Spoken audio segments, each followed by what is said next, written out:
ஏறுமையில் ஏறி விளையாடும் முகம் ஒன்றே, ஏறுமையில் ஏறி விளையாடும் முகம் ஒன்றே, ஈசருடன் ஞான மொழி பேசும் முகம் ஒன்றே,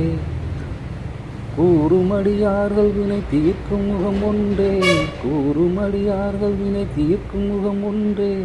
குன்றுருவ வேல் வாங்கி நின்ற முகம் ஒன்றே, குன்றுருவ வேல் வாங்கி நின்ற முகம் ஒன்றே, மாறுபடு சூரரை வதைத்த முகம் ஒன்றே, மாறுபடு சூரரை வதைத்த முகம் ஒன்றே, வள்ளியை மனம் புணர வந்த முகம் ஒன்றே, வள்ளியை மனம் புணர வந்த முகம் ஒன்றே, ஆறுமுகமான பொருள் நீ அருள வேண்டும், ஆறுமுகமான பொருள் நீ அருள வேண்டும், ஆதி அருணாசலம் அமர்ந்த பெருமாளே, ஆதி அருணாசலம் அமர்ந்த பெருமாளே. ஓம் சரவண பவ.